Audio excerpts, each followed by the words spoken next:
একটি উদ্দেশ্য নিয়ে আল্লাহ তাআলা আপনাকে দুনিয়াতে পাঠিয়েছেন, আর সেই উদ্দেশ্য পূরণ করার দায়িত্ব একমাত্র আপনার। এখানে যারা সায়েন্টিফিক স্টুডেন্ট অর্থাৎ সায়েন্সে পড়েন তারা জানেন যে আল্লাহ তাআলা পৃথিবীতে যখন মানুষ পাঠাচ্ছেন আপনাকে সহ আরো প্রায় 22,000 শুক্রাণুর সাথে যুদ্ধ করে আপনাকে দুনিয়াতে আসতে হয়েছে। যারা সায়েন্স স্টুডেন্ট তারা ভালো করে জানেন বিষয়টা। তো আল্লাহ তাআলা আপনাকে কেন নির্দিষ্ট করে দুনিয়াতে পাঠালেন? আল্লাহ তাআলা আপনাকে কেন উদ্দেশ্য করে আপনাকে ফিক্স করে যে আপনি শুধু দুনিয়াতে যেতে পারেন আর কেউ না? কেন? একটি কারণ, সূরা যারিয়াত সূরা নম্বর 51 আয়াত নম্বর 56, ওমা খালাকতুল জিন্না ওয়াল ইনসা ইল্লা লিয়াবুদুন, আমি মানুষকে এবং জিনকে সৃষ্টি করেছি একমাত্র আমার ইবাদতের জন্য। আর সেই ইবাদত হবে কিভাবে?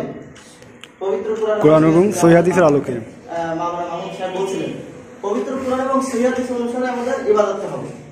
তো দেখুন আল্লাহ তাআলা সূরাতুল আসরের 103 নম্বর সূরা 1 থেকে 3 নম্বর আয়াত আল্লাহ তাআলা বলছেন, ওয়াল আসর, কালের শপথ। পবিত্র কোরআনে মোট 40টি জায়গায় আল্লাহ তাআলা শপথ করে বলেছেন।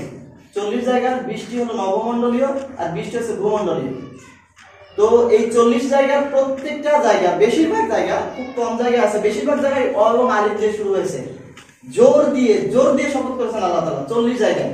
ওয়াল আসর, ওয়াত তিন, ওয়াজ জাইতুন, ওয়াতুরি সিনিন, ওয়াস সামাই যাতিল বুরুজ, সব জায়গায় ওয়া আলিফ। খুব জোরালো ভাবে আল্লাহ তাআলা শপথ করেছেন। আর আসরে ঠিক তাই। কেন?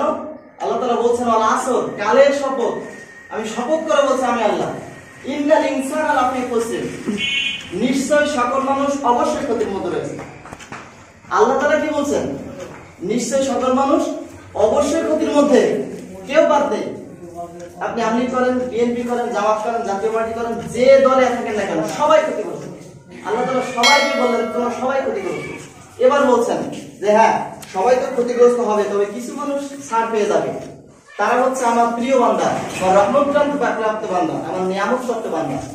এক নম্বর বৈশিষ্ট্য হচ্ছে ইল্লাল্লাযিনা আমানু, যারা আমার প্রতি ঈমান এনেছে। আপনি বলেন তো ঈমানটা মূলত কি? আমরা দুনিয়াতে এসেছি এই ঘুরে ফিরে চলে যাবো তাই? দেখেন আমরা যুবক, আমি নিজে যুবক, আমি মাঝে মাঝে চিন্তা করি যে আমার অল্লাহে বলছি আমার গ্রামের বাড়িতে যখন যাই আমি একা থাকি, আমার সাইকেল আছে, সাইকেল নিয়ে ঘুরে বেড়াই, আমার কোনো ফ্রেন্ড নাই। একটি কারণ আমি জানি না কেন, আমি যেখানে গিয়েছি সেখানে আহলে হাদিস নামে একটা গালাগাল শুনেছি। ক্লাস 1 থেকে আমি আলিয়া মাদ্রাসার ছাত্র, এখনো ফাজর দ্বিতীয় বর্ষে পড়ছি, সেখানে মাদ্রাসা ঢুকলে বলে আহলে হাদিস এসেছে। এই গালিটা তো আমার জন্য খারাপ নাকি? না, আমার জন্য ভালো। আমার প্রচার করে দিচ্ছে হুজুররা যে হ্যাঁ একটা আহলে হাদিস আছে। মূল বিষয় হচ্ছে আপনি যুবক, আপনি একজন যুবক, আপনার কিছু কাজ আছে, আপনার কিছু কর্ম আছে, আপনার সেই কাজটা, সেই কর্মটা আপনাকে দেখিয়ে দিতে হবে। আপনার পরিবার থেকে শুরু করে আপনার সমাজে, আপনার ক্লাসে, আপনার ফ্রেন্ডের সাথে, আপনার যেখানেই ঘুরবেন সব জায়গায় আপনার প্রচার করে দিয়ে হবে আমি একজন যুবক, আমি একজন যুব সংঘ বা আহলে হাদিসের একজন যুবক, আমি পবিত্র কোরআন এবং সহিহ হাদিস অনুসারে মেনে চলা একজন যুবক। আপনি কি দেখাতে পেরেছেন আপনার বন্ধুকে, যে বন্ধু আপনার সাথে ঘুরে সব সময়? আপনি কি দেখাতে পেরেছেন আপনার পরিবারকে, যে পরিবারে অল টাইম আপনি থাকেন? আপনি কি দেখাতে পেরেছেন আপনার শিক্ষককে, যে শিক্ষক আপনাকে শিক্ষা দেয়? আপনি কি দেখাতে পেরেছেন আপনার রাস্তার সমাজের কোনো মানুষকে, যে সমাজের মানুষ আপনার সাথে ঘুরে, তাদেরকে আপনি কোনো সহিহ পথকে দেখাতে পেরেছেন? না, আপনি তাহলে যুবক হতে পারবেন না। প্রকৃত যুবক সেই, প্রকৃত মুসলিম যুবক সেই। আল্লাহ তাআলা সূরা হামিম সাজদার মধ্যে বলছেন, ওয়ামান আহসানু ক্বাওলাম মিম্মান দাআ ইলাল্লাহি ওয়া আমিলা সলিহান ওয়া ক্বালা ইন্নানি মিনাল মুসলিমিন। প্রকৃত দায়ী তো সেই, প্রকৃত মানুষ তো সেই হলো সবচেয়ে প্রকৃত মানুষ, যে ব্যক্তি আহসানু ক্বাওলাম মিম্মান দাআ, আল্লাহ তাআলার পথে ডাকে সুন্দর ব্যবহার করে, সুন্দর বলে। ওয়া ক্বালা ইন্নানি আহসানু ক্বাওলাম মিম্মান দাআ ইলাল্লাহি ওয়া আমিলা সলিহান, এবং নিজে আমিলা সলিহা, সৎ আমল করে। আমাদের মধ্যে যুবক ভাইরা, আপনাদের অনুরোধ করার জন্য আমরা মূলত এখানে এসেছি। কয়েকটা কথা বলবো আপনাদের মানার উদ্দেশ্য নিয়ে। অনেক বক্তব্য রাখার মতো সময় আমার নেই, আর অনেক বক্তব্য রাখবো না। সংক্ষিপ্ত কয়েকটা দায়িত্ব আপনাদেরকে দিয়ে যাবো, সে দায়িত্ব আপনাদেরকে পালন করতে হবে। পারবেন তো ইনশাআল্লাহ? দায়িত্ব আপনি যুবক হিসেবে পালন করতে হবে। আপনি যখন পথ চলবেন, আপনার পরিবার দেখে শুনে বলতে পারে হ্যাঁ ছেলেটা আল্লাহ তাআলার পথ। আপনি যখন পরিবারে থাকবেন, আপনার পিতা, আপনার মাতা যেন বলতে পারে হ্যাঁ ছেলেটা বাহির থেকে দিনের কাজ করে ঘরে ঢুকেছে। আপনি আজকে এখানে আসেন, এখানে অনেক যুবক ভাই আছে, যদি আমার মনে হয় অনেক পরিবারে জোর করে, অনেক বোঝানোর পরে এখানে আসতে হয়েছে নাকি? কিছু কিছু যুবক ভাই আছেন, অনেকে আছেন পিতা মাতাকে অনেক বলছে, তাদের অনুমতি পাইনি, এমনি চলে এসেছি। পার্থক্য আছে না? তাহলে আপনি যে কষ্ট করে এসেছেন, এই কষ্টের একটা মূল্য দিতে হবে। আপনি আজকে এখান থেকে কি নিয়ে যাবেন? এখানে আসলেন, বসলেন, চলে গেলেন, কি নিয়ে যাচ্ছেন? কালকে আপনি চিন্তা করবেন, আজকে সকালে আপনি যখন ঘুম থেকে উঠেছেন, যে কাজ দিয়ে শুরু করেছেন আর যে কাজ দিয়ে শেষ করবেন, এর মধ্যে যতগুলো কাজ আপনি শিখেছেন, করেছেন, আগামীকাল যেন এর চেয়ে বেশি হয়, তাহলেই বুঝতে পারবো যে আপনি এখানে এসে কিছুটা উন্নতি করেছেন। আর যদি আপনি আগামী দিনের চাইতে, গত দিনের চাইতে আরো কম কিছু করেন, গত দিনে যে আমল করেছিলেন আরো কম করেন, আজকে যে আমল করলেন আগামী দিনে আরো কম আমল করেন, তাহলে বোঝা যাবে আপনি এখানে এসে বিপদে পড়েছেন। অতএব এখানে আসার সময়টা আপনাকে উপকৃত করতে হবে। পারবেন ইনশাআল্লাহ। আজ থেকে পরিবারে, আপনার পরিবার থেকে শুরু হবে। আপনি পরিবারের প্রত্যেক দিন এশার সালাতের পরে অথবা ফজর সালাতের পরে আপনার পরিবারকে নিয়ে তালিমে বসতে হবে। পারবেন তো ইনশাআল্লাহ? ইনশাআল্লাহ। কেন? আল্লাহ তাআলা সূরা আসরের মধ্যে বললেন, ইল্লাল্লাযিনা আমানু, যারা ঈমান এনেছে। আপনি যদি প্রকৃত আল্লাহ তাআলাকে বিশ্বাস করে থাকেন, তাহলে আপনি ঈমানদার। আর ঈমানদারের বৈশিষ্ট্য হচ্ছে কু আনফুসাকুম ওয়া আহলিকুম নারা, নিজে বাঁচা এবং পরিবারকে বাঁচা, একজন ঈমানদারের বৈশিষ্ট্য। আপনি যদি প্রকৃত ঈমানদার হন এবং নিজেকে বিশ্বাস করেন যে আমি প্রকৃত ঈমানদার হওয়ার চেষ্টা করছি, তাহলে আমি মনে করি আপনার পরিবারে ইসলামিক দাওয়াত আপনার দায়িত্ব। আমি কি আপনার পরিবারে যাব না? আপনার পরিবারে কি আমি দাওয়াত দিব? আমি হয়তো সর্বশেষ 13 মসজিদ পর্যন্ত আসার ক্ষমতা আমার আছে, পরিবারে দাওয়াত দেওয়ার ক্ষমতা আমার এখানে অন্তত নেই। আমার চাচি খালা ওগুলো পরে, এই এলাকার যত পরিবার আছে সেখানে যাওয়ার ক্ষমতা আমার নেই। এই ক্ষমতাটা আপনার। আপনি এখানে এসেছেন, কিছু নিয়ে যাচ্ছেন, এটা আপনার পরিবারে দিতে হবে। আপনার পিতা, আপনার মাতা, আপনার বোন, আপনার ভাই, এরা যদি দিনের দাওয়াত আপনার কাছ থেকে না পায়, তাহলে আপনি যুবক কিভাবে? আপনি যুবকের লাভ নেই। এ যুবক ভাই, দেখেন দুনিয়াটা খুব সামান্য একটি সময়। অহংকার, হিংসা, আমাদের আলিমুল ভাই বললেন, এগুলো কিছুই কাজে লাগবে না। সম্পদ, এত সম্মান, এত টাকা, এত অর্থ কোনো কাজে দিবে না। আপনারা কারুনের নাম শুনেছেন না? কে বলেন তো?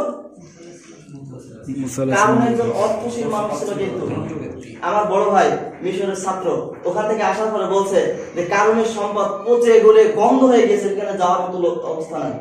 এত গন্ধ, এত দুর্গন্ধ সেখানে বের হচ্ছে, সম্পদ পচে গন্ধ হয়ে গেছে।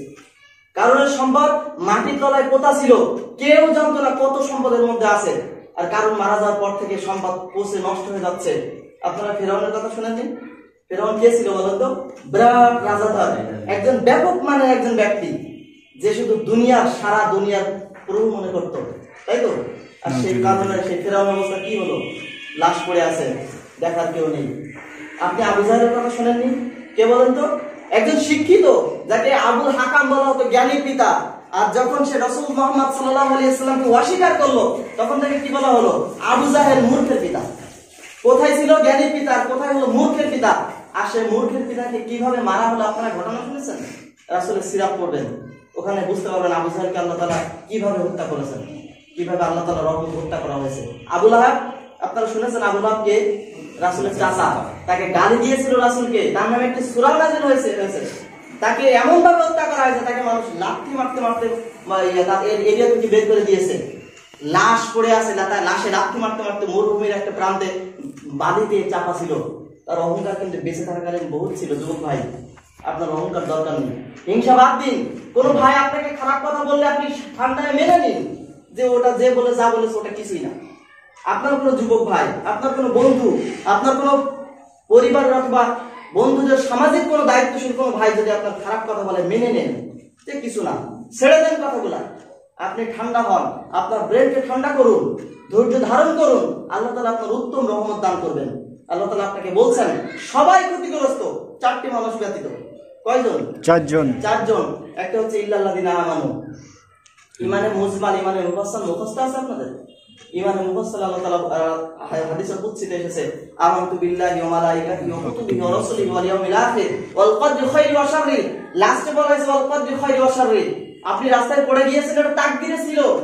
আপনাকে কোনো ভাই চড় মেরেছে, এটা তাকদীরে ছিল। বিশ্বাস করুন, মেনে নেন। উল্টো আবার বলিয়েন না যে তোকে ব্যবস্থা করে নিব। এটা কিন্তু তাকদীরের বিশ্বাস নয়, এটা তাকদীরকে অবিশ্বাস করা।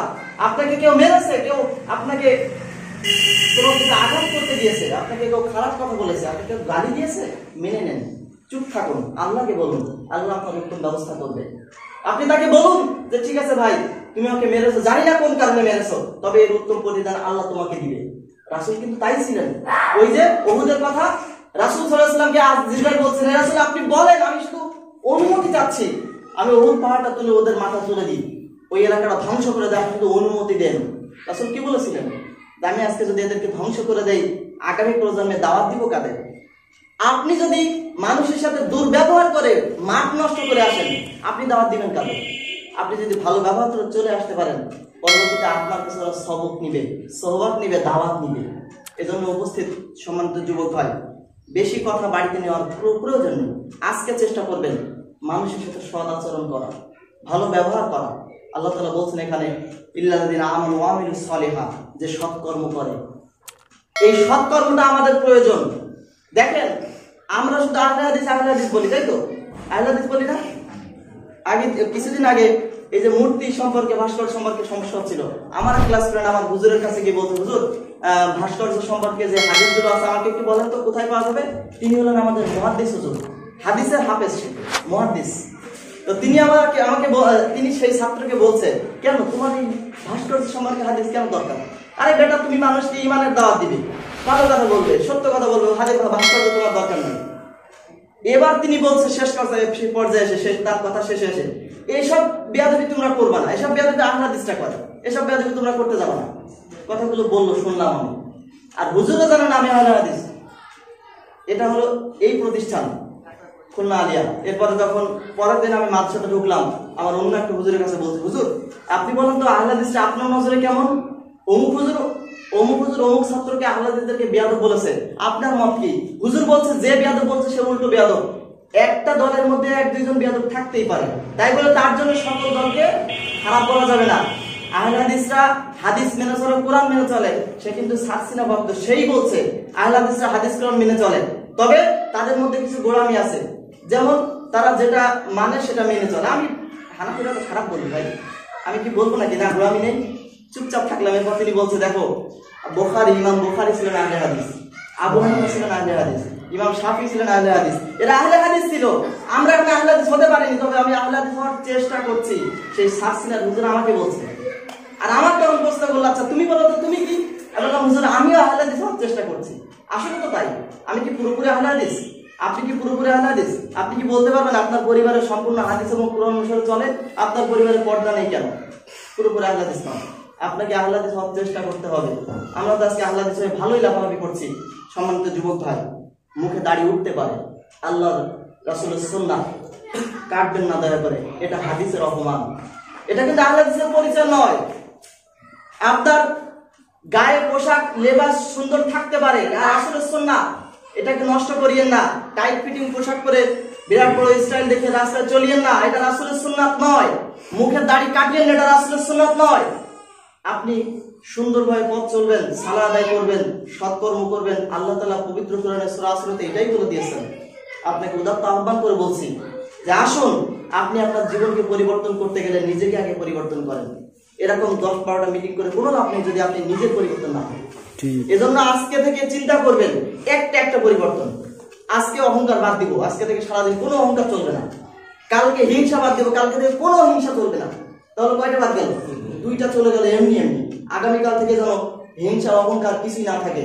আজকে দাম্ভিকতা বাদ দিব, কালকে থেকে যেন দাম্ভিকতা না থাকে। আজকে লোক দেখানো রিয়া বাদ দিব, কালকে থেকে যেন লোক দেখানো রিয়া না থাকে। একটা করে অপরাধ বাদ দিন, দেখবেন আপনার জীবন থেকে বহু অপরাধ বাদ হয়ে গেছে। আর একটা যদি অপরাধ যোগ করতে থাকেন, আপনার জীবনে বহু অপরাধ যোগ হয়ে যাবে। আজকে থেকে চিন্তা করেন মিথ্যা আর বলবো না, এখানে মিথ্যা শেষ, মিথ্যাকে মাটি চাপা দিয়ে এখান থেকে চলে যাবে। তাহলে কালকে থেকে আপনার জীবন থেকে অনেক মিথ্যা চলে যাবে।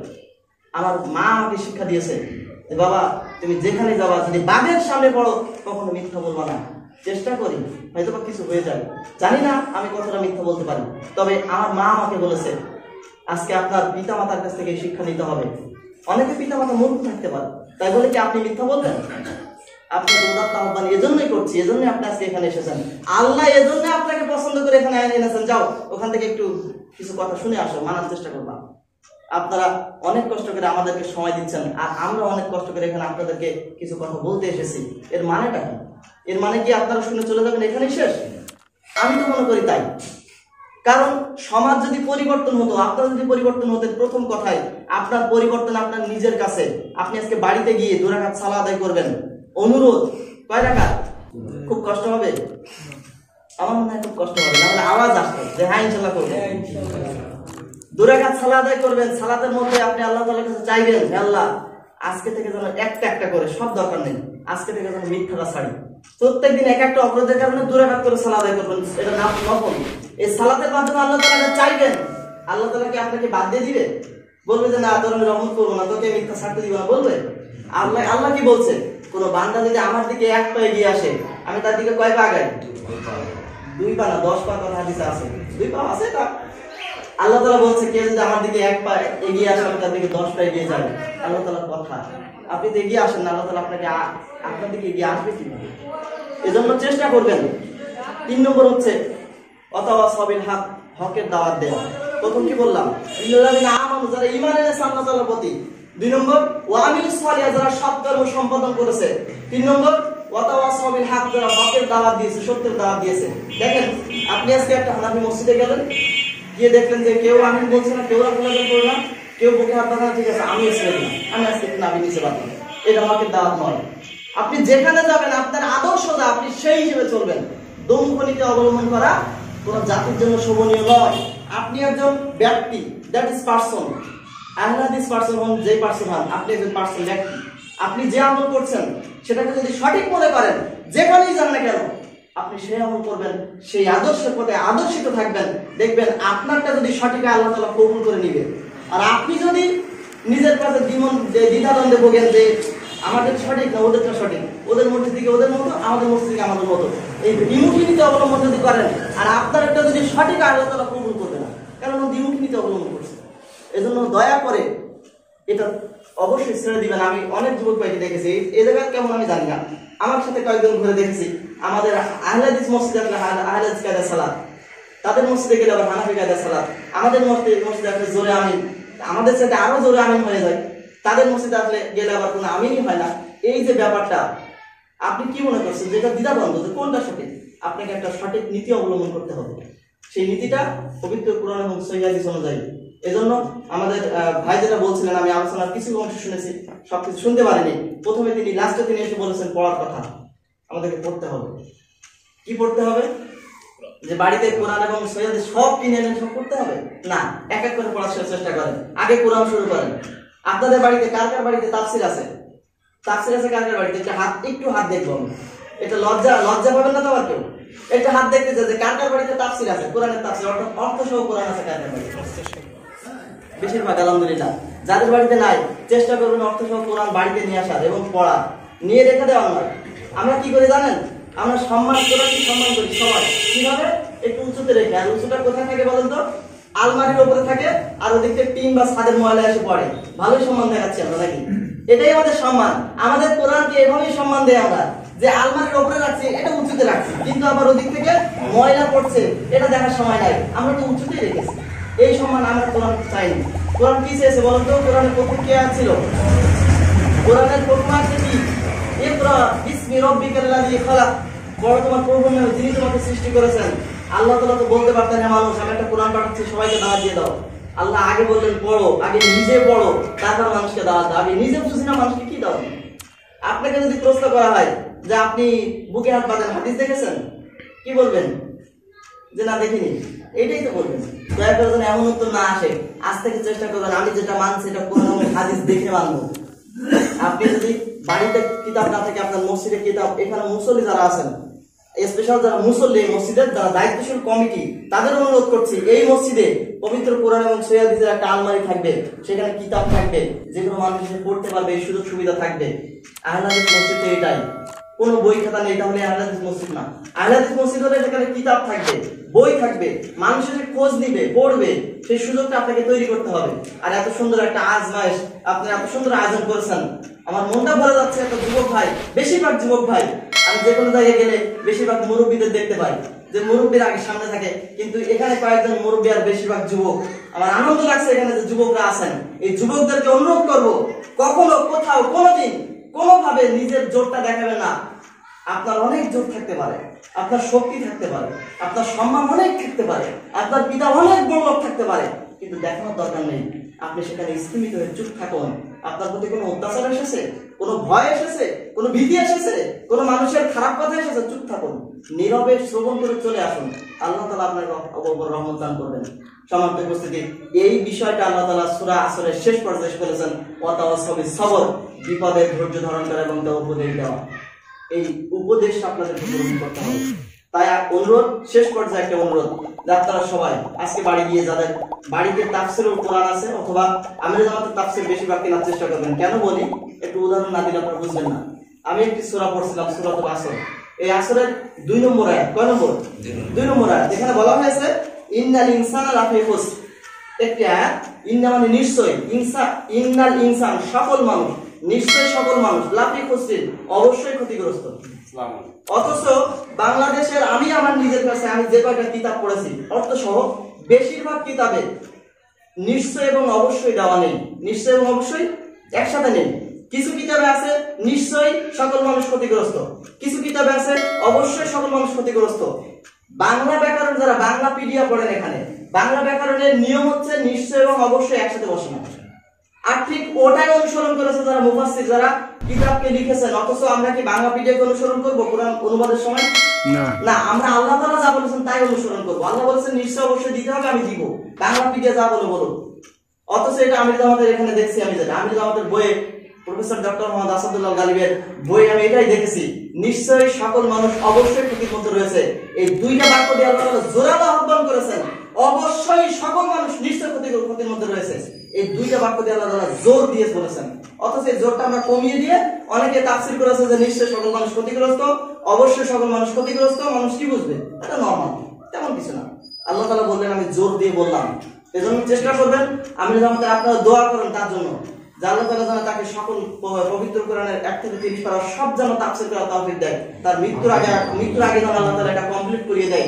কারণ তার দ্বারা যে কিতাবটা আমরা পাচ্ছি একেবারে সহিহ শুদ্ধ বলে মনে করি আমরা, যেটুকু আমি নিজে মনে করি। আপনারা একটু পড়ার চেষ্টা করুন, দেখবেন। এটা আপনাদের কাছে আমার পক্ষ থেকে দোয়া, আল্লাহ তাআলা যেন তাকে পবিত্র কোরআনের তাফসীরটা করার তৌফিক দান করেন। আমিন। আরেকটা আহ্বান হচ্ছে, দুইটা আহ্বান করে শেষ করব। প্রথম নম্বর হচ্ছে বাড়িতে গিয়ে সূরাতুল আসরটা পড়বেন। কোন সূরা? সূরাতুল আসর পড়বেন তো ইনশাআল্লাহ। সূরা আসরটা পড়বেন এবং সে অনুযায়ী আমল করবেন। আপনারা আজকে মসজিদে বসে কথা দেন যে ইনশাআল্লাহ আমরা চেষ্টা করব, বলেন ইনশাআল্লাহ। চেষ্টা করব, আল্লাহ তাআলা আমাদের সকলকে সেই তৌফিক দান করুন। আমিন। 2 নম্বর আহ্বান হচ্ছে, আপনি আজকে বাড়িতে গিয়ে আপনার মাকে বলবেন। কি বলবেন বলেন তো? যে আজকে থেকে বাড়িতে এশার পরে অথবা ফজরের পরে, আমার কথাটা মনে রাখবেন, ঠিক এভাবে হবে কথাটা। আজকে থেকে বাড়িতে এশার পরে অথবা ফজরের পরে কোরআন এবং হাদিস থেকে একটি আয়াত অথবা একটি হাদিস যদি শ্রবণ না করি, অর্থাৎ তালিম আকারে যদি না হয়, বাড়ি ভাত খাবো না। বলতে পারবেন? আমরা তো বলি আমার মোবাইল না কিনে দিলে বাড়ি ভাত খাবো না। আমরা বলি আমার যদি মোটরসাইকেল না কিনে দিলে বাড়ি ভাত খাবো না। আমি বলতে পারি, অথচ কোরআন এবং হাদিসের তালিম হবে এবং এই তালিম না হলে আমি খাবো না, এই কথা বলার জোর নেই, এই কথা বলার শক্তি আমার নেই। আমি বলতে পারি যে আমার আব্বা যদি আমাকে মোটরসাইকেল না কিনে দেয়, বাড়ি ভাত খাবো না। বলতে পারি তো নাকি? কিন্তু কোরআন এবং হাদিসের তালিম হবে, এই কথা আমি বলতে পারি না। এজন্য যুবক ভাই, তোমাকে শক্তিবান হতে হবে কোরআন এবং হাদিসের দ্বারা। আমার নিজের খালাতো ভাই আদর করে নেবে, আমার নিজের খালাতো ভাই, আমার খালা আমাকে ফোন দিয়ে বলছে, বাবা তোমার খালাতো ভাইটাকে বোঝাও। কেন? ও ফোন কিনবে, না কিনে দিলেও বাড়ি ভাত খাবে না। ওর আব্বা মারা গেছে 1 সপ্তাহ আগে, ও এই চিন্তা করে বসে আছে। পিতা মারা গেছে, এখন শোক নাই। পিতা মারা যাওয়ার 1 সপ্তাহ পরে মাকে বলছে ফোন না কিনে দিলে বাড়ি ভাত খাবো না। আমি তাকে বোঝালাম, অনেক ভাবে বোঝানোর পর আল্লাহ আমাদের বুঝেছে। এখন আমাদের যুব সঙ্গে একদম দায়িত্বশীল। ফোন বলছে নিব না, একটা টাচ ফোন নিয়ে চলে। দেখেন, মানুষের বোঝানোর ক্ষমতা থাকতে হবে, বোঝাতে হবে। আপনি যুবক ভাই পারবেন তো? বাড়িতে বলতে পারবেন তো যে আজকে থেকে যদি বাড়িতে কোরআন এবং হাদিসের তালিম না হয়, বাড়িতে ভাত খাবো না। আমি যুবক, আমাকে বলা হয়েছে কোরআন এবং হাদিসের তালিম দিতে হবে। হয় আমি পড়বো, না হয় আমার আব্বা পড়বে। পড়তে না পারলে আমার মা পড়বে, মা পড়তে না পারলে একজন ব্যক্তি নিয়ে পড়তে হবে। চেষ্টা করতে হবে। আপনাকে কি আল্লাহ বলেছেন নাকি যে ওয়াল আসর, এই আরবিটা পড়ো? আল্লাহ বলছেন তুমি কোরআনটা বোঝো, তাই তো নাকি? আপনি আসরের অর্থ পড়েন, অর্থটা পড়েন। আপনি তো বাংলা পড়তে পারেন, তো বাঙালি, আপনি তো বাঙালি, আপনি অর্থ পড়তে পারেন। তাহলে কোরআনের অর্থ অনুবাদ নিয়ে বাড়িতে ঢুকুন এবং অর্থ সহ পড়ুন। আপনার আরবি বাদ দিন, অর্থটা পড়ুন, বোঝেন ওখানে কি লেখা আছে। চেষ্টা করবেন অর্থ সহ অনুবাদ করার। তাহলে কয়টা আহ্বান গেল? 3টা। একটা, বাড়িতে গিয়ে সূরা আসর পড়ার চেষ্টা করবেন। 2 নম্বর হচ্ছে আপনার বাড়িতে গিয়ে তালিম হবে, এই জিনিসটা মাথায় রাখবেন। 3 নম্বর হচ্ছে আপনি যুবক, এই যুবকের পরিচয় আপনি দিবেন। সেই যুবকটা কি ইসলামিক যুবক না অনইসলামিক যুবক? ইসলামিক যুবক। দেখেন এই রাস্তায় অনেক যুবক ঘুরে বেড়াচ্ছে, যেটা এখানে আসতে পারেনি সবাই। আপনারা এসেছেন কেন? আল্লাহ তাআলা আপনাকে ভালোবেসেছেন। চেষ্টা করবেন এই 3টা পন্থা অবলম্বন করার। আমার যেটুকু দায়িত্ব ছিল সব দায়িত্ব পালন করতে পারিনি, কিছুটা আপনাদের সামনে বলেছি। চেষ্টা করবেন এই কথাগুলো মেনে চলা। আল্লাহ সুবহানাহু ওয়া তাআলা আমাদের সকলকে সেই তৌফিক দান করুন, আমিন। আর একটা দিনী দাওয়াত, আপনারা আমাদের এখান থেকে আমাদের তালুকার আন্ডারে হবে ইনশাআল্লাহ, আর খুলনা থেকে একজন আসবে 1 তারিখ 1 জানুয়ারি সকাল 10টায় এখানে পরীক্ষা হবে। সকাল 9টায় নেওয়ার চেষ্টা করবো আমরা, যেহেতু শীতের দিন। সকাল 9টায় বাংলাদেশ আলাদা যুব সংঘের পক্ষ থেকে ত্রিমাসিক একটা পরীক্ষা হয়। কর্মী, প্রাথমিক সদস্য, কর্মী এবং কেন্দ্রীয় কাউন্সিল সদস্য, এক একটা স্টেপ বাই স্টেপ পরীক্ষা হয়। প্রথমত আপনারা সবাই এখানে প্রাথমিক সদস্য পরীক্ষা দিবেন। তার জন্য আমরা বইও নিয়ে এসেছি। আপনাদের যদি সেট আকারে, প্রতি সেট 80 টাকা করে পড়েছে, আপনারা যদি এখন কেনেন, আজকে কেনেন, যদি এই মাসে পরীক্ষা না দেন, পরের 3 মাসের আপনার পরীক্ষা দিতে পারবেন। এই সুযোগ আপনাদের আছে। এই একই বইতে আপনারা 3 মাস পর্যন্ত পরীক্ষা দিতে পারবেন নিজেকে ঝালাই করার জন্য। আমি কিন্তু কেন্দ্রীয় কাউন্সিল পরীক্ষা দেওয়ার মান, কিন্তু আমি আবারও চিন্তা করেছি প্রাথমিক সদস্য পরীক্ষা দিব, নিজেকে কিন্তু ঝালাই করা দরকার। এজন্য আপনাদের এখানে আমি যেটুকু দেখছি 11 জন দায়িত্বশীল, 11 জন দায়িত্বশীল তো পরীক্ষা দিবেই, পাশাপাশি আরো কিছু বাড়ানো। আমি কিছু নতুন মুখ দেখতে পাচ্ছি এখানে, যারা দায়িত্বশীল না, তাদেরকে চেষ্টা করবেন। তাহিদ ভাইকে বলছি যে আপনারা তাদেরকে পরীক্ষা অংশগ্রহণ করার। যদি নাও করে যেন এই পরীক্ষার হলে এসে বসে থাকে, লিখতে পারার দরকার নেই, একটু দেখুন যে কিভাবে পরীক্ষা হয় এখানে হবে না হয় আমাদের রূপসার দায়িত্বশীল ভাইরা 2টা মিলে একসাথে করার চেষ্টা করবো, সেটা পরের স্টেপে। কিন্তু আপনারা চেষ্টা করবেন যুব সংঘের এই বইগুলো পড়ার, এখান থেকে কিছু জানা যাবে। মনে থাকবে ইনশাআল্লাহ? ইনশাআল্লাহ। আশা করি সকলের মনে থাকবে। আমি যেটুকু বলেছি আমার কথা যদি মেনে চলার মতো হয়, দয়া করে সেগুলো মানার চেষ্টা করবেন। আর যদি কিছু ভুল ভ্রান্তি কাটছাট হয়ে থাকে, দেখুন সেগুলো ক্ষমা দৃষ্টিতে দেখবেন। আমার জন্য সকলে দোয়া করবেন, স্পেশালি আমার পিতার জন্য আপনারা দোয়া করবেন। আমার পিতার জন্য আপনাদের কাছে দোয়া আছে। আজকে আলোচনা এখানে শেষ করছি। আমার তৌফিক ইল্লা বিল্লাহ। সুবহানাকাল্লাহুম্মা ওয়া বিহামদিকা আশহাদু আল্লা ইলাহা ইল্লা আনতা আস্তাগফিরুকা ওয়া আতুবু ইলাইক।